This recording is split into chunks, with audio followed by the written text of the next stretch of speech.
রাখি বন্ধন উৎসব বা রাখি পূর্ণিমা ভারতীয় উপমহাদেশের একটি উৎসব। এই উৎসব ভাই ও বোনের মধ্যে প্রীতি বন্ধনের উৎসব। দিদি ও বোনেরা তাদের ভাই ও দাদাদের হাতে রাখি পরানো হয়। এই রাখি ভাই ও দাদার প্রতি বোনের ভালোবাসা এবং দিদি ও বোনকে আজীবন রক্ষা করা ভাই ও দাদাদের শপথের প্রতীক। শ্রাবণ মাসের পূর্ণিমা তিথিতেই এই উৎসব উদযাপিত হয়। মুখ্যমন্ত্রী মমতা ব্যানার্জির অনুপ্রেরণায় পশ্চিমবঙ্গ সরকারের যুব কল্যাণ ও ক্রীড়া দপ্তরের উদ্যোগে রাখি বন্ধন উৎসব উপলক্ষে রাজ্যব্যাপী আয়োজিত হয় সংস্কৃতি দিবস উদযাপন। বারাবণী ব্লক যুব কল্যাণ ক্রীড়া দপ্তরের সহযোগিতায় দোমানি বাজার অঞ্চলে আয়োজিত হয় এই সাংস্কৃতিক দিবস উদযাপন কর্মসূচি। উপস্থিত ছিলেন বারাবণী ব্লক তৃণমূল কংগ্রেস সভাপতি অসিত সিংহ, বিডিও শিলাদিত্য ভট্টাচার্য, জেলা পরিষদের সদস্য পূজা মাড্ডি, বারাবণী পঞ্চায়েত সমিতির সদস্য শম্পা চক্রবর্তী, প্রধান সোনালী সাধুকা সহ বিশিষ্টজনেরা।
এবার আবৃত্তি করবে আমাদের এক ছোট্ট মেয়ে আরাধ্যা দেওয়ারি।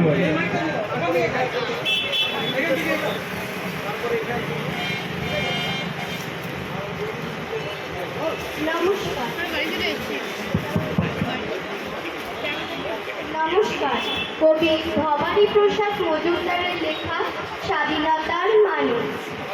যে ছেলেটা বস্তা কাঁধে কাগজ কুড়োয় পাড়ায় পাড়ায়, যে ছেলেটা রোজ বাজারে মুরগি কাটে, পালক পবিত্র রাখি বন্ধন উৎসব যুগ যুগান্তর ধরে এই দিনটা ভ্রাতৃত্বের বন্ধন হিসেবে, বোনের ভাইয়ের সঙ্গে সম্পর্কের বন্ধন হিসেবে পালিত হয়। 1905 সালে যখন লর্ড কার্জন বাংলার শক্তিকে ভাঙার জন্য বঙ্গভঙ্গ করেছিলেন, তখন কবিগুরু রবীন্দ্রনাথ ঠাকুর এই রাখি বন্ধনের, এই সৌভাতৃত্বের বন্ধনের প্রতীকীটাকে নিয়ে রাখি বন্ধন শুরু করেন। যদিও সেদিনটা রাখির পূর্ণিমা ছিল না, সেটা ছিল 30শে আশ্বিন। জগন্নাথ ঘাট থেকে সকালে গঙ্গা স্নান করে রবীন্দ্রনাথ পদযাত্রা শুরু করেন এবং হাঁটতে হাঁটতে তিনি নাখোদা মসজিদ অবধি যান এবং সেখানে গিয়ে এই রাখি বন্ধনের অনুষ্ঠান করে।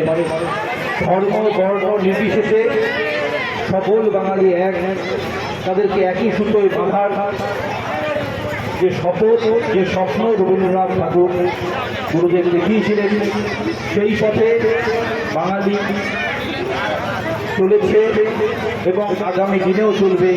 এই প্রত্যাশা রেখে আপনাদের সবাইকে রাজ্য সরকারের এই উদ্যোগে সামিল হওয়ার জন্য এবং এই স্পিরিটটাকে তুলে ধরার জন্য ধন্যবাদ জানিয়ে আমি আমার বক্তব্য শেষ করছি। নীল আকাশের বন্ধু পাখি, স্বাধীনতার মানে বুঝে চাঁদ তারাদের পড়ায় রাখি।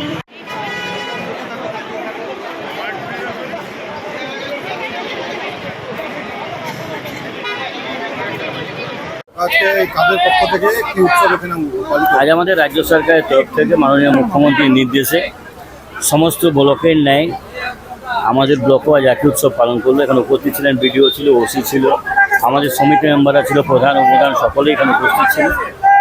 এবং বাংলা ভাগে যে একটা চক্রান্ত চলছে, হ্যাঁ, রবীন্দ্রনাথ ঠাকুর বঙ্গভঙ্গ যখন ব্রিটিশরা করতে চেয়েছিল, রবীন্দ্রনাথ ঠাকুর রাখি উৎসবের মাধ্যমে সাম্প্রদায়িক সম্প্রীতি বজায় রাখতে চেয়েছিলেন। আবার বাংলাকে ভাঙ করার চক্রান্ত একটা চলছে, সাম্প্রদায়িক শক্তি মাথা ছেড়ে দিয়ে উঠেছে। তাই এটা খুবই আজকে খুবই জরুরি রাখি উৎসবটা। তাই একটা হিন্দু মুসলিমের মিলন উৎসব এটা। আজকের দিনে দাঁড়িয়ে এই উৎসবটা কতটা প্রাসঙ্গিক বলে আপনি মনে করেন? এটা তো খুবই জরুরি, যেভাবে বললাম না, চারিদিকে সাম্প্রদায়িক শক্তি মাথা ছেড়ে দিয়েছে, খুবই জরুরি সেটা। Lifeline Multi-Specialty Hospital boasts 500 beds across 1,60,000 square feet of build-up, featuring 7 advanced operating theatres, a digital cath lab, a state-of-the-art emergency and trauma unit, and a next-generation 3D MRI amongst a comprehensive basket of services. Renowned super specialists from premier institutes deliver top-tier care, supported by digitalized, integrated healthcare for seamless coordination. Lifeline prioritizes innovation and patient centricity, ensuring comprehensive top-class services. So for premier medical treatment, visit Lifeline Multi-Specialty Hospital, Kalipahari, Asansol, NH2 District, Paschim Bardhaman, West Bengal. আপনি ঠিক যেমনটি চাইবেন ঠিক সেরকমই বানিয়ে দেবো আমরা। Steel furniture এবং উডেন ফার্নিচার আমরা তৈরি করি একদম আপনাদের পছন্দ মতো। শ্রীগুরু ফার্নিচার 1 নম্বর Mahishila colony, near Mahishila boys high school, Ata Chakri মোড়, and Shriguru traders, SB Gorai road, opposite Ramsayer ময়দান। স্টিল ফার্নিচার এবং উডেন ফার্নিচারের পাশাপাশি আপনি এখানে পাবেন ব্র্যান্ডেড মোল্ডেড ফার্নিচার এবং PVC furniture and imported quality furniture. শুধু বিক্রয় নয়, আমরা দেব 24/7 after sale service. Shriguru furniture and Shri Guru traders, quality, quantity and 24/7 after sale service. So come and enjoy our best service. Mobile number 861-788-3504 and 94752-33852.